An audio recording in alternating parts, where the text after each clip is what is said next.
home unless the home becomes a mouth of a shark. ప్రపంచంలో ఎవరూ కూడా తను ఉన్న ప్రదేశాన్ని వదిలేసి ఇంకో దేశానికి శరణార్థంగా వెళ్ళరు, శరణు కోరుకుంటూ.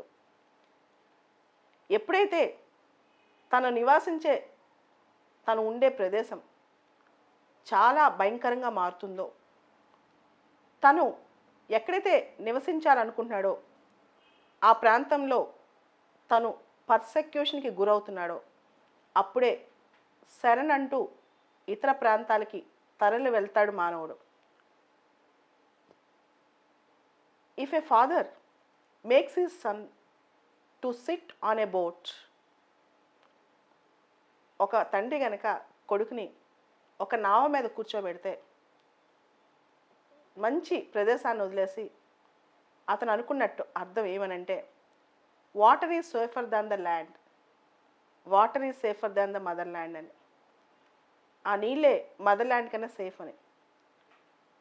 2013లో యూరోపియన్ రెఫ్యూజీ క్రైసిస్ అంటే మిడిల్ ఈస్ట్ నుంచి, ముఖ్యంగా సిరియా నుంచి చాలామంది రెఫ్యూజీస్ యూరోప్కి లక్షల కొలది వెళ్ళారు. ఆ టైంలో చాలామంది తండ్రులు పిల్లల్ని సముద్రాల్లో నావల్లో తీసుకెళ్తూ చిన్న చిన్న పిల్లలు కూడా చనిపోయారు. ఈరోజు కూడా ఒక పిక్చర్ ఉంటుంది, ఐలాండ్ కుర్ది అని చిన్న బాబు. ఆ బాబు శవం, చిన్న బాబు కొట్టుకుని ఒడ్డుకొచ్చి ఉంటుంది మెడిటేరియన్ సీలో. శరణార్థం కోసం తిప్పలు అన్నీ ఇన్ని కావు. భారతదేశంలో మనందరికి తెలుసు, ఎప్పటి నుంచో మన దేశాన్ని అన్నపూర్ణ అంటాం. అతిథి దేవో భవ అనేది మన గొప్ప కాన్సెప్ట్. ఎవరిచ్చినా ఆదరిస్తాం, ఎవరిచ్చినా అన్నం పెడతాం. జూవిష్ రెఫ్యూజీస్ దగ్గర నుంచి, తమిళియన్ రెఫ్యూజీస్ దగ్గర నుంచి, టిబెటియన్ రెఫ్యూజీస్ దగ్గర నుంచి మనం ఎవరిని కాదనలేదు ఒకప్పుడు. అది మన ట్రెడిషన్, అది మన వాల్యూ సిస్టమ్. అయితే ఈ మధ్య రోహింగ్యా రెఫ్యూజీస్ని 2 గ్రూపులుగా తరలించేసాం మన దేశం నుంచి. దాన్నే రిఫాల్మెంట్ పాలసీ అన్నాం.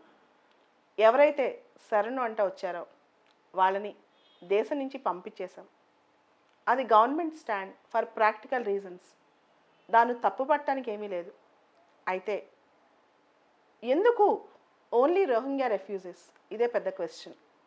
వాళ్ళు ముస్లిమ్స్ అనా, లేదా వాళ్ళు మన దేశంలో ఏమైనా క్రైమ్స్ చేశారన్నా, ఒకళ్ళిద్దరు యాంటీ సోషల్ ఎలిమెంట్స్ అయ్యుండొచ్చు, అందరూనా? ఇదే క్వశ్చన్ చాలామందిలో వస్తుంది. అయితే ఈ నెలలో కాంగ్రెస్ ఎంపీ శశి థరూర్ గారు లోక్సభలో ఒక ప్రైవేట్ మెంబర్ బిల్ ప్రవేశపెట్టారు. మనందరికి తెలుసు, ఎవరైనా ఎంపీ మినిస్టర్ కాకుండా తనకు తానే, అంటే గవర్నమెంట్ బిల్ కాకుండా ఒక ఎంపీఏ ఒక బిల్లు ప్రవేశపెడితే దాన్ని ప్రైవేట్ మెంబర్ బిల్ అంటారని. భారతదేశంలో ప్రైవేట్ మెంబర్ బిల్స్కి విలువ చాలా తక్కువ, చాలా అరుదుగా పాస్ అవుతాయి. ఇప్పటి వరకు మొత్తం మొదటి పార్లమెంట్ 1952 నుంచి ఈ రోజు వరకు చూసుకుంటే కేవలం 14 ప్రైవేట్ మెంబర్ బిల్సే పాస్ అయ్యాయి. ఈ బిల్లు దాదాపు పాస్ కానివ్వరు అని అర్థమవుతూనే ఉంది. అయితే ఈ బిల్లులో ఏముంది? అసలు భారతదేశంలో రెఫ్యూజీ పాలసీ ఏంటి, రెఫ్యూజీ చట్టం ఏంటి? భారతదేశంలో ఇంతవరకు ఒక నేషనల్ రెఫ్యూజీ లా అనేది లేదు. 1951 యుఎన్ కన్వెన్షన్ ఆన్ రెఫ్యూజీస్ లేదా UN refugee convention India sign చేయలేదు. కానీ మొదట్లో ఇండియా శరణార్థం కోరి వచ్చిన వాళ్ళతో బాగానే ఉండేది. ఇక్కడ 2 విషయాలు గమనించాలి. ఒకటి రెఫ్యూజీ, రెండోది ఇమిగ్రెంట్. ఇమిగ్రెంట్ అనేవాడు ఇష్టపూర్వకంగా వస్తాడు, మైగ్రేట్ అవుతారు. రెఫ్యూజీసు ఫోర్స్తో వస్తారు, అంటే ఒక పర్సెక్యూషన్తో వస్తారు. వాళ్ళు ఉండే ప్రాంతంలో ఉండలేక ఆ దేశంలో వాళ్ళు పర్సెక్యూషన్కి గురయ్యి వస్తారనమాట. అంటే ఆ దేశంలో వాళ్ళపైన అఘాయిత్యాలు జరుగుతాయి, వాళ్ళు అక్కడ సరిగ్గా బతకనివ్వరు. అప్పుడు రెఫ్యూజీస్ ఇంకో ప్రాంతానికి వెళ్తారనమాట. సో కల్చరల్ కారణాల వల్ల, మతం కారణం వల్ల, ఇతర కారణాల వల్ల వస్తే వాళ్ళు రెఫ్యూజీస్ అనం. Persecution should be the major reason. Okay, వాళ్ళని రెఫ్యూజీస్ అంటాం అనమాట. అయితే అంతర్జాతీయంగా చాలా దేశాల్లో ఈ రెఫ్యూజీ క్రైసిస్ అనేది ఉంది. భారతదేశంలో ఎక్కువే ఉంది. ఈ రోజున కూడా భారతదేశంలో 2 లక్షల పైచిలుకు శరణార్థులు ఉన్నారు. శరణార్థులకి మానవ హక్కులు ఉండవు ఆ దేశంలో. మన రాజ్యాంగమే చూసుకున్నాం. ఆర్టికల్ 14, ఆర్టికల్ 21 ఇట్లాంటి ఇంపార్టెంట్ ఆర్టికల్స్, అంటే ఆర్టికల్ 14 సమానత్వం చెప్తుంది, ఆర్టికల్ 21 రైట్ టు లైఫ్ చెప్తుంది. ఇవన్నీ కూడా అందరు మానవులకు ఉన్నాయి, కేవలం దేశ పౌరులకే కాదు. సరిహద్దులు అనేవి మనం గీసుకున్నవి. మానవత్వం అనేది మన మనసులో ఉండాలి. భారతదేశం ప్రపంచ డెమోక్రసీస్కి ఒక పెద్ద పిల్లర్ లాంటిది. ప్రపంచ దేశాలకు ఒక ఆదర్శం.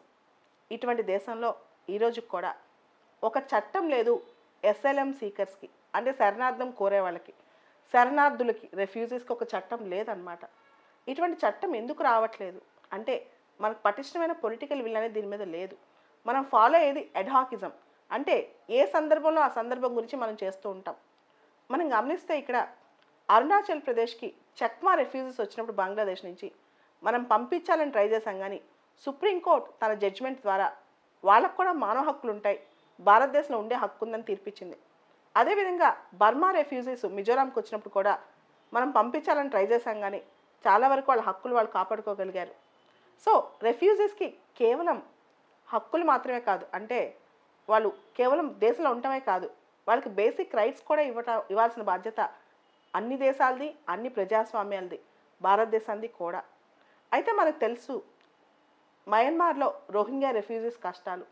ఇన్ని కష్టాల్లో ఉన్న వాళ్ళని సరైన ట్రీట్మెంట్ లేకుండా వాళ్ళకి, అంటే వాళ్ళని సరిగ్గా చూసుకోకుండా తిరిగి పంపించేసామే, ఇది ఎంతవరకు మానవత్వం అని చెప్పి కొంతమంది నిపుణులు చెప్తున్నారు. అయితే ప్రాక్టికల్ కన్సిడరేషన్లో చూస్తే ఇండియాలో కల్చరల్ సోషల్ ప్రాబ్లమ్స్ చాలా ఉన్నాయి. ఇప్పుడు రెఫ్యూజీస్ కూడా వచ్చి చేరితే వాళ్ళు యాంటీ సోషల్ ఎలిమెంట్స్. ఎందుకంటే రెఫ్యూజీస్కి సరైన గుర్తింపు భారతదేశంలో ఉండదు, సరైన ఉద్యోగాలు రావు. రానప్పుడు వాళ్ళు ఏం చేస్తారు? వాళ్ళు ఏదో ఒక విధంగా తప్పుదోవలో పనిచేస్తుంటారు, స్మగ్లింగ్ చేస్తుంటారు, లేకపోతే యాంటీ సోషల్ పనులు చేస్తుంటారు. వాళ్ళకి సరైన ఐడెంటిటీ ప్రూఫ్స్ ఉండవు. తద్వారా వాళ్ళు చాలా తప్పులు చేయడానికి ఆస్కారం ఉంది. అదే వాళ్ళ హక్కులు గుర్తించి వాళ్ళకి లైవ్లీహుడ్ క్రియేట్ చేసి జీవనోపాధి ఇస్తే అది గొప్ప విషయమే కదా. ఈ ప్రైవేట్ మెంబర్ బిల్ ఏదైతే ప్రపోజ్ చేశారో ఆ బిల్లులో రెఫ్యూజీస్ అంటే ఎవరు, వాళ్ళకు ఒక కాంప్రిహెన్సివ్ క్రైటీరియా వాళ్ళు రికగ్నైజ్ చేయడానికి, అదేవిధంగా వాళ్ళకున్న హక్కులు ఏంటి, అండ్ వాళ్ళు ఇక్కడ హక్కులు ఇచ్చిన ద్వారా వాళ్ళు చేయాల్సిన బాధ్యతలు ఏంటి, ఇటువంటి చాలా ఉన్నాయి. అంతర్జాతీయంగా ఒక లీగల్ ప్రిన్సిపల్ ఉంది చట్టబద్ధంగా, నాన్ రిఫాల్మెంట్ ప్రిన్సిపల్ అని చెప్పి. అంటే ఇతర దేశంలో ఎవరైనా ఆ దేశ పౌరులు బాగా పర్సెక్యూషన్ గురైతే పారిపోయో తప్పించుకునో మన దేశానికి వస్తే వాళ్ళని రక్షించాల్సిన బాధ్యత ఏ దేశానికైనా ఉంది. అదే ముఖ్యంగా ఇక్కడ పర్సెక్యూషన్ అనే మాట చాలా కీవర్డ్ అనమాట. అండ్ భారతదేశం లాంటి దేశం, ఆల్రెడీ చెప్పాను, అతిథుల్ని కాపాడే దేశం. ఈ దేశం ఈరోజు తన జనరస్ హోస్టింగ్ ప్రిన్సిపల్ని మర్చిపోయిందా అని చాలామంది ప్రశ్నిస్తున్నారనమాట. ఇక్కడ మనం కొన్ని అంశాలు గమనించాలి. ఆఫ్ఘనిస్తాన్లో తాలిబాన్ ప్రభుత్వం వచ్చిన తర్వాత చాలామంది ఆఫ్ఘన్ విద్యార్థులు భారతదేశంలో ఇరుక్కుపోయారు. వాళ్ళ పరిస్థితి ఏంటి? అదేవిధంగా కొన్ని సందర్భాల్లో కొన్ని పరిస్థితుల వల్ల కొంతమంది భారతదేశంలోనే ఉండిపోయారు ఇతర దేశస్తులైన వాళ్ళ పరిస్థితి ఏంటి? భారతదేశంలో మనకి చాలా చట్టాలు ఉన్నాయి. ఉదాహరణకి ఎక్స్ట్రాడిషన్ యాక్ట్ అని, సిటిజన్షిప్ యాక్ట్ అని, ఫారినర్స్ యాక్ట్ అని, పాస్పోర్ట్ యాక్ట్ అని. ఈ అన్ని చట్టాల్లో కూడా ఫారినర్స్ అంటే ఏలియన్స్ అని రాస్తున్నారు, కానీ ఎవరు రెఫ్యూజీస్, ఎవరు ఇమిగ్రెంట్స్, వాళ్ళ రెఫ్యూజీస్కి మనం పాటించాల్సినవి అనేది సమగ్రంగా ఏ చట్టంలో లేదు. అటువంటి చట్టం తీసుకురావాల్సిన బాధ్యత ఎంతో ఉందన్నమాట. దేశం మొత్తంలో దాదాపు 2 లక్షల పైన ఉన్న రెఫ్యూజీస్కి మనం కాపాడాల్సిన బాధ్యత మనందరిది, మన దేశాంది. సో ఈ సందర్భంగా శశి థరూర్ గారు పార్లమెంట్లో అంటే లోక్సభలో ప్రవేశపెట్టిన బిల్లు పాస్ అయినా పాస్ కాకపోయినా దానిపైన సమగ్రమైన చర్చ జరగాలి. ప్రభుత్వమైన దాని గురించి ఒక ఆలోచన చేసి కాంప్రిహెన్సివ్ రెఫ్యూజీ లా అనేది భారతదేశం చేయాలి, ఇంటర్నేషనల్ ప్రిన్సిపల్స్తో సింక్ అవుతూ. అదేవిధంగా అంతర్జాతీయ ఫోరమ్స్లో ఇండియా మాట్లాడేటప్పుడు ఈ రెఫ్యూజీస్ గురించి ఒక మంచి స్టాండ్ తీసుకోవాలి. ఏ దేశం ఎక్కువగా రెఫ్యూజీస్ని ఆహ్వానించి ఇబ్బంది పడాల్సిన అవసరం లేదు. అదేవిధంగా మానవత్వం లేకుండా ప్రతి ఒక్కరిని పంపించాలని కూడా ట్రై చేయకూడదు.